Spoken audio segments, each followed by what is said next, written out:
Hello বন্ধুরা, আজকে আমি বানাবো পটলের কালিয়া। ঠিক আছে, পটলের কালিয়ার জন্য কি কি লাগছে, এখানে জিরা, ধনিয়া, শুকনো মরিচ আর গোলমরিচ। এটাকে একটা বাটির মধ্যে ঢেলে একটু মিঠা তেল দিয়ে এটাকে পুরো রেস্টে রেখে দেব। মশলাটাকে ভিজিয়ে রেখে দেবো মিঠা তেল দিয়ে। পরে এটাকে একটা স্মুথ পেস্ট বানিয়ে নেব। ঠিক আছে, আর এখানে নিয়ে নিয়েছি পেঁয়াজ, আদা, রসুন, টমেটো, তেজপাতা। পটলটাকে ভালো করে পরিষ্কার করে ধুয়ে নিয়েছি, একটু নুন হলুদ মাখিয়ে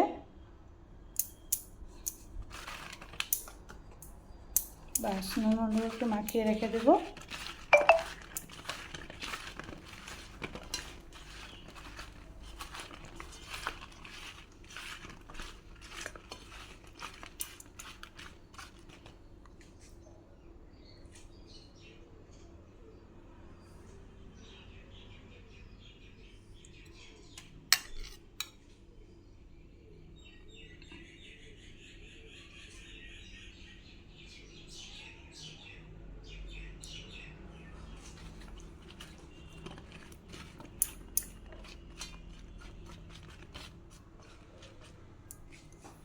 ঠিক আছে বন্ধুরা, তোমরা দেখতে থাকো।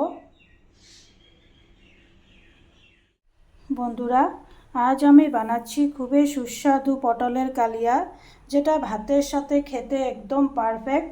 চলো দেখে নিই কীভাবে সহজেই বানানো যায় পটলের কালিয়া। তো পটলের কালিয়ার জন্য আমি পটলটাকে ভালো করে কুসা ছাড়িয়ে ধুয়ে নুন হলুদ মাখিয়ে রেখেছি।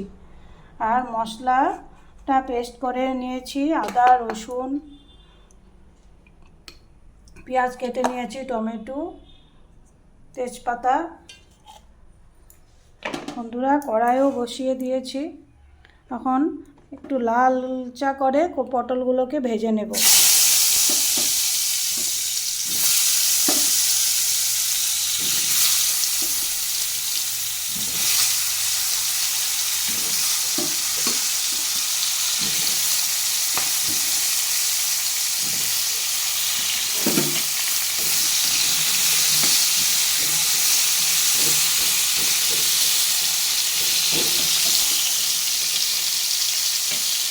লাল লাল করে পটলগুলোকে ভেজে নেব।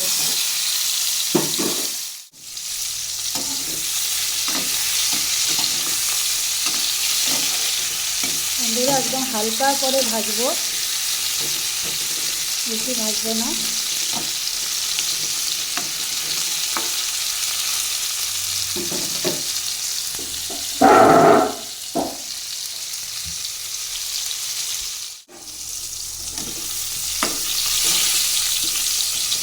বন্ধুরা, পটল ভাজাটা হয়ে গেছে, তাকে তুলে রাখবো।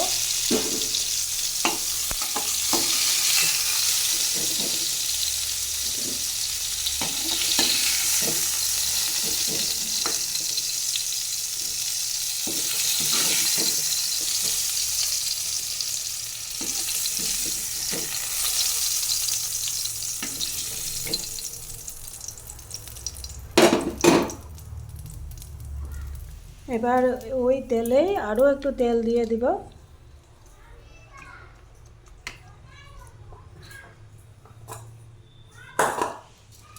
এবার গোটা গরম মশলা দিয়ে দিলাম,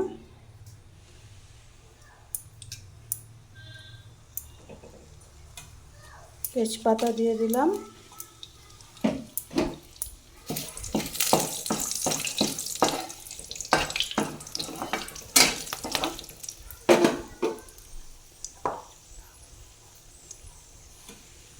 এবার এই তেলে পেঁয়াজগুলোকে দিয়ে দিলাম।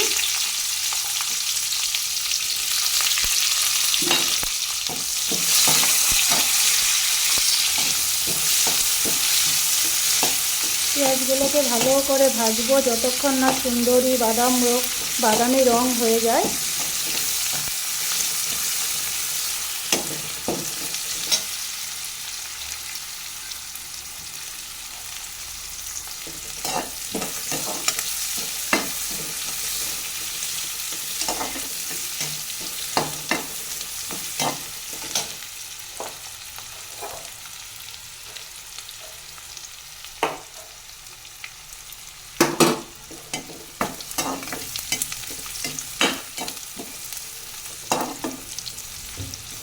দেখো বন্ধুরা, পেঁয়াজগুলো সুন্দর একদম বাদামি রং হয়ে গেছে।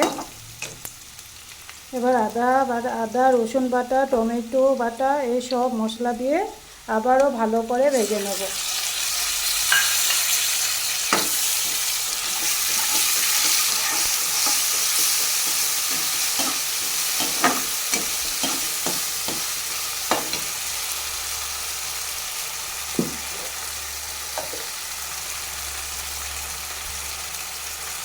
স্বাদ মতো নুন দিয়ে দিলাম, আরও হলুদ গুঁড়ো দিয়ে দিলাম, আরও কালারের জন্য একটু কাশ্মীরি লঙ্কা গুঁড়ো দিয়ে দিলাম। এবার ভালো করে মশলাটাকে ভেজে নেব বন্ধুরা।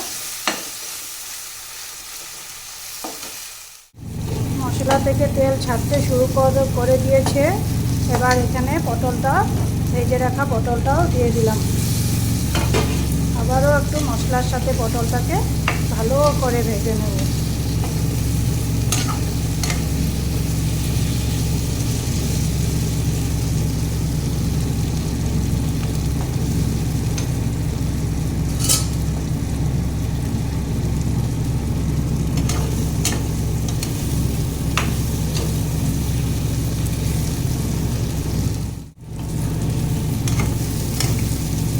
মশলার সাথে পটল ভাজাটা হয়ে গেছে বন্ধুরা। এখন পরিমাণ মতো জল দিয়ে 10-15 মিনিট রান্না করব বন্ধুরা।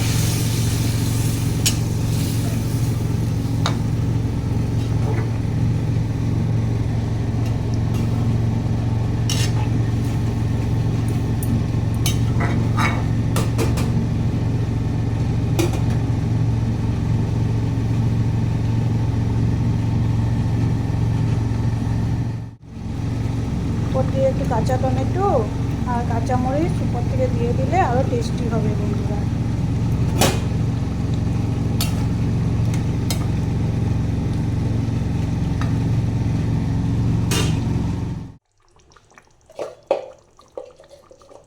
পটলের কালিয়া একদম তৈরি হয়ে গেছে বন্ধুরা। একটু কস্তুরি মেথি দিয়ে দিলাম আর একটু চিনি দিয়ে দিলাম।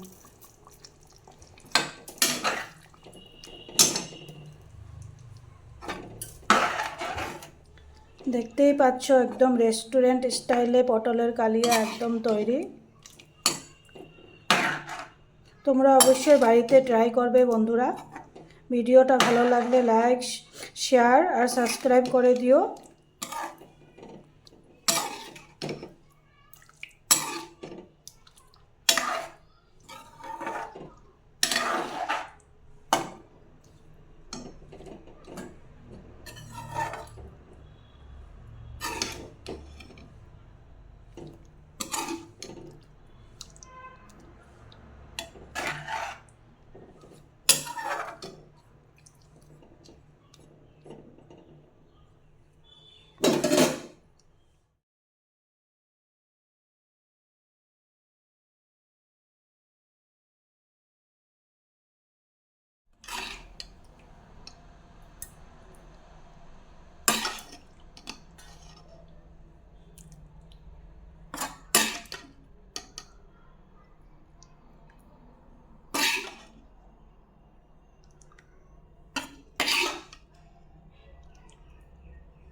বন্ধুরা, গরম ভাত বা রুটির সঙ্গে পরিবেশন করো। একদম রেস্টুরেন্ট স্টাইলের স্বাদ আছে এখানে। রেস্টুরেন্ট স্টাইলের মতো স্বাদ পাবে বন্ধুরা।